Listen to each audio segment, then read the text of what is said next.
mag-move on. Tuturuan kita kung paano. Mag-intro muna tayo. We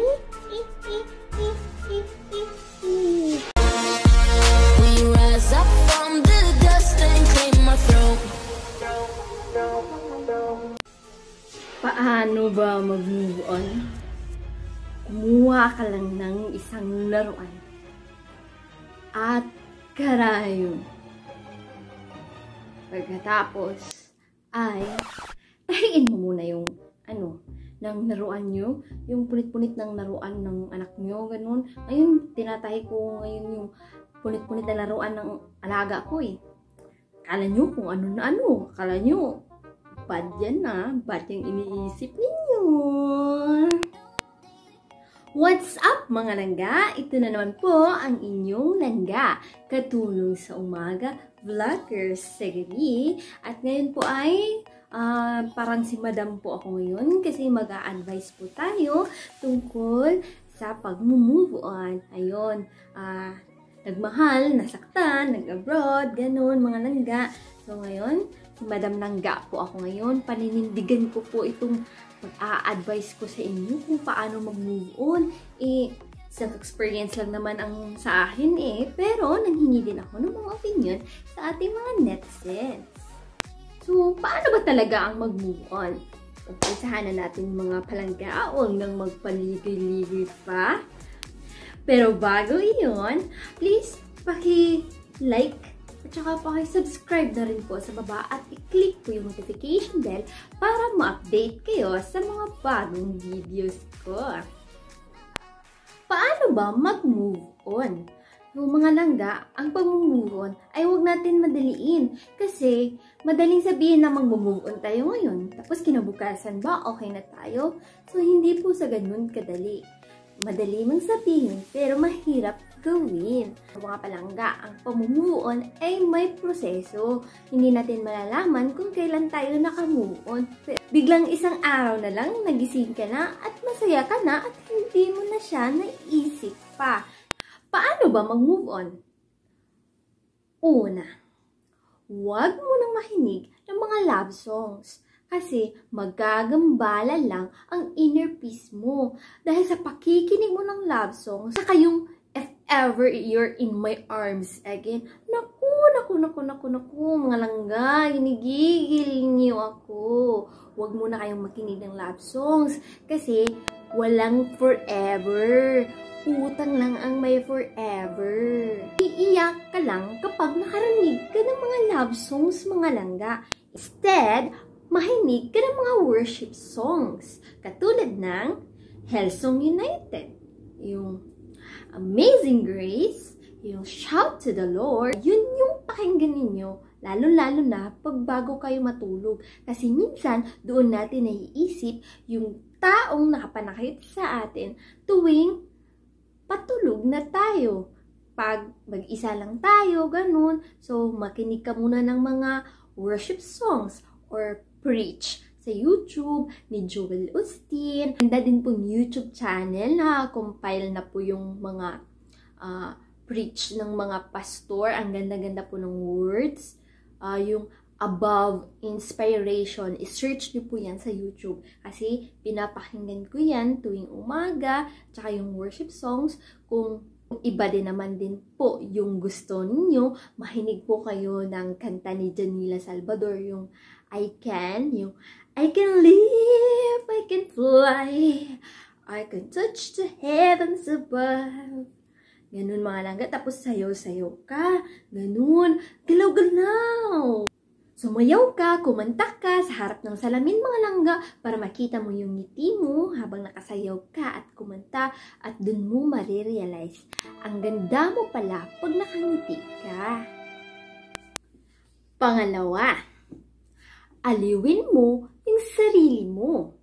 Aliwin mo yung sarili mo kasama yung mga kaibigan mo, yung mga pamilya mo, or di kaya mag-exercise ka, mag-zumba ka, Tapos, mag-take ka rin ng vitamins langga. Tapos, kumain ka ng kumain para bumalik ulit yung sigla mo. At saka langga, iwasan mo munang magbukas ng iyong Facebook kasi baka ma-attempt mo lang na i-stalk mo yung taong nakapanakit sa'yo. Kaya, yun mga langga, aliwin mo yung sarili mo hanggang buong araw. Darating din yung panahon na hindi mo na siya maiisip pa ulit. At saka ma-amaze ka lang langga na, ay, oh, galing ah. Buong araw ko siyang hindi naiisip. Mapapaganon ka na lang talaga langga. Promise yan. Pangatlo, i-forgive mo yung taong nakapanakit sa'yo. Mas masarap sa feelings na nakapagpatawad tayo ng tao, yung taong nakapanakit sa atin, kahit hindi man sila humingi sa atin ng patawad. At kung magprason ulit ang landas ninyong mga langga, ay okay ka na, wala ka nang nararamdamang sakit kasi mas malaki yung gantimpala ng Panginoon sa iyo kasi nakapag-forgive ka ng taong nakapanakit sa'yo. Pang-apat, know your worth, love yourself. Kasi kahit 'di ba sabi ko sa inyo paulit-ulit, mawala man sa inyo ang lahat at iwan ka man ng taong mahal mo, andyan pa rin yung sarili mo na nagmamahal sa iyo. Kasi mga langga, lalabas yung ganda mo pag natutunan mo nang mahalin ang sarili mo. Punuin mo ng pagmamahal ang sarili mo at para kung nakita ka niya, blooming ka na at doon niya na makikita na worth it ka pala at doon niya na makikita na kung sino yung sinayang niya. Pang-5, magsimba ka at magdasal gabi-gabi. At doon, iiyak mo lahat ng sakit na nararamdaman mo kasi mas maganda yung nakikipag-usap ka sa Panginoon bago ka matulog at doon mo isumbong lahat sa Kanya yung nararamdaman mo. Kasi nga sabi nila, cast your burden unto God and He will care for you. Yun din po yung ginagawa ko po noon para ako makamove on. Umiiyak lang po ako tuwing patulog na po ako. Nagpipray po ako sa Kanya. Kaya pala inlayo sa akin yun ni Lord. Kasi para ituro niya ako sa tamang daan. Alam niyo ba langga, kung hindi din ako nasaktan, hindi rin ako nakapag-vlog ngayon. Sabi ko noon, Lord, sobrang sakit ng nararamdaman ko. Hindi ko man alam sa ngayon kung bakit ito nangyari sa akin. Pero darating din yung panahon, malalaman at malalaman ko. At ngayon po ay sobrang thankful ko. Kasi kung hindi po nangyari sa akin yun, hindi po ako nakapag-vlog ngayon, wala po ako sa harap ninyo. Huwag magmadali sa pag-move on mga langga. Lahat diyan ng mga bagay nakaproseso hanggang sa pagising natin, magsisink in na lahat ng mga pangyayaring iyon, kung bakit tayo nasaktan, bakit tayo iniwanan, o kailangan nating lumayo, o kung bakit talaga inilayo siya sa atin ni Lord. Kasi kung hindi talaga sila para sa atin mga langga, gagawa ng paraan ang Panginoon para ilayo siya sa iyo at ituro sa kung ano man yung dapat na daan para sa iyo. Siguro ganun talaga, dapat muna tayong masaktan upang matuto din tayong tumayo at lumaban.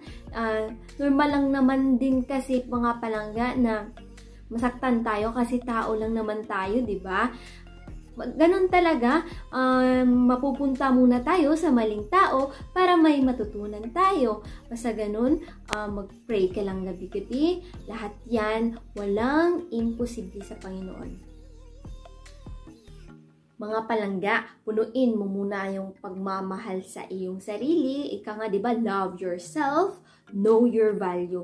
Hindi ka aso para maghabol. Paghanda ka ng magmahal ulit, mga palangga, huwag munang mag-entertain kung wala sa iyong qualification. Huwag i-bargain ang iyong sarili. Dapat taasan mo yung presyo mo. Eto mga langga, may baul po tayo ngayon. Dito ko po kukunin yung mga comment ng mga netizens natin or mga friends ko sa Facebook po. Ngayon, kukunin na natin yung mga advice nila. Ito. From Ana Luna of Dubai. pag na-forgive mo na yung taong nakapanakit sa'yo, gagaan na ang kalooban mo at kung magkita man kayo ulit, magkakapagbigay ka na ng ngiti at kahit maalala mo man ang past ninyo, wala ka ng sakit na nararamdaman kasi nakakapagpatawad ka na. So, thank you, Ana Luna of Dubai. Kapitbahay ko to sa amin. Si Sir Michael Monseda of Manila na naman po. Hi, Sir Michael Monseda. Ito po. Sabi niya, move on is easy to say but hard to do it. But if you know your worth, wala kang pwedeng balikan, wala kang pwedeng panghihinayangan. Di ka matatakot na mawalan dahil alam mo wala kang katulad. If you realize these things, sila pa ang takot na mawala ka. So, know your value mga langga. Thank you, Sir Michael Monseda na tumutulong po sa akin. Mayroon po siyang page. Search nyo lang po yung Michael Monseda at ako po yung profile picture doon. Baka sakaling mabargain ako doon. Ay, charot. Wala lang. Part of collaboration lang po. Ito. From Juar Barsalotti of Biga City. Hi, Pads. Kumpare ko po ito. Someday, engineer na po siya. So, sabi niya, pasaylua o iampo ang nakasala nimo. Ang pagpakasala, tawhanon, apan ang pagpasaylo, balanon. So, yun po yun. Sabi niya, kung sa Tagalog po, i-forgive po natin yung mga taong nakapanakit sa atin. Kasi po, yun nga po, normal lang po yung pagkakamali dahil tao po tayo. Pero, mas maganda po yung nagpapatawad tayo kasi banal po yun. So, sabi niya po, make yourself as a person of value and always think that God has a great plan for why He let it happen to you. So, wag nang maghanap ng ipapalit, make a good person dahil darating din yung tamang tao para sa'yo. Kahit hindi gwapo, importante naliligo, dahil daw ang tanang kaldero na ay nakataga ng taklob. Kung sa Tagalog pa po, ang lahat po ng mga kaldero, may takip po talaga yan. Kumbaga, ang lahat ng tao sa mundong ito ay merong nakatakda para sa isa't isa. Lastly po, from Kamigin, kay Kuya Jerry Uba, yung relatives ko po dyan. Hello po sa Uba family. Si Kuya Jerry po yung nagpapa-inspire sa akin na mag-push ko po yung vlogs ko. Thank you so much, Kuya. So, sabi niya, we have that all-powerful God who never leave us nor forsake us. Cry unto Him in prayer and your burden will be easy lighter. Sa lahat ng mga palangga ko na nakikinig dyan, salamat po. Sana po ay may napulot po kayong aral sa akin o may natutunan man po or kahit konti man lang napamimiti ko po kayo kasi dahil sa bigat na nararamdaman nyo, basta prayer is the most powerful on earth po.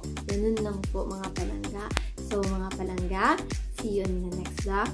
Please hit like and subscribe and click the notification bell para ma-notify kayo sa mga bagong mga videos ko. Mag-comment na rin kayo mga langga sa baba para naman may mababasa tayo at kung may idagdag pa po kayong mga tips para sa mga move on, i-comment nyo lang po sa baba para mabasa po ng mga langga natin.